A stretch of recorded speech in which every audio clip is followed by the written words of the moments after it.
Well, let's take a closer look at this parliamentary election. More than 3 million people were eligible to vote in the Kurdish region, and with more than 700 candidates competing for 111 seats. Now, this includes 5 seats allocated for Turkmen, 5 for Christians, and 1 for Armenians. But the election is being seen as a test to Kurdish unity and public trust in the main parties.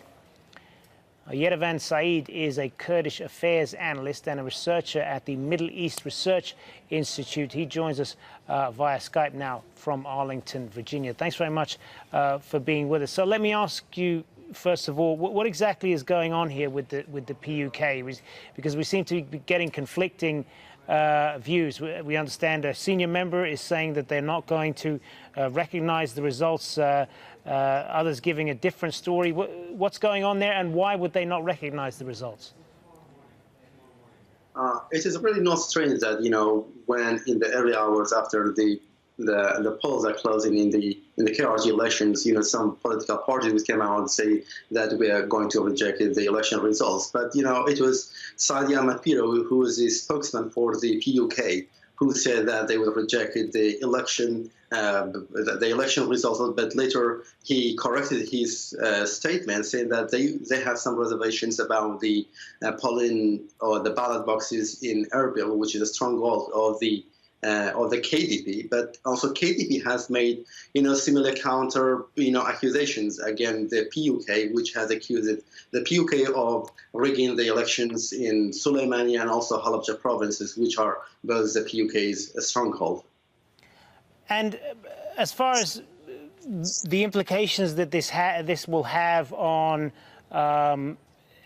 any attempts to form a government in Baghdad, I appreciate it's a little bit early to say at this point, but especially since the president has to be an Iraqi Kurd.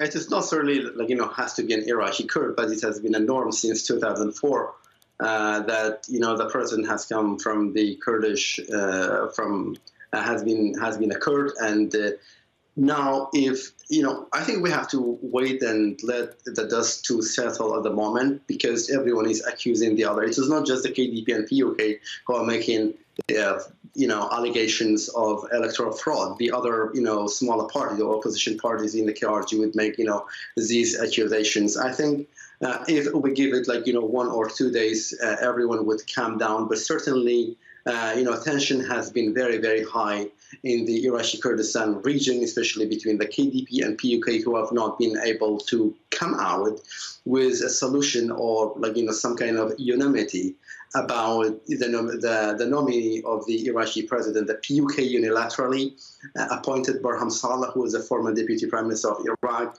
as their presidential nominee. The KDP has rejected that, and of course, we have to see what will be the result of the elections, and that could impact the balance of power in the Iraqi Kurdistan region, as well as how the Kurdish party, especially the KDP and PUK, would go ahead with their respective presidential nominee for Iraq.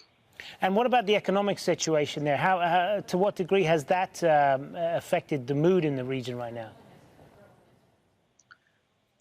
Since 2014, because of the war against ISIS and also Baghdad's economic sanction against the Kurdistan region, because of the dispute over oil, territory, and other issues, outstanding issues that have been there since actually 2004, the economic situation has been really, really bad in the Iraqi Kurdistan region. There was a general mood of pessimism that election would bring about any kind of change, but almost every Kurdish party who ran for these elections made the economic, improvement, making the lives of the people as their election campaign. They promised they will create jobs, they will diversify their economy, they will try to go away from oil, because oil was one of the main problems that the KRG, depended.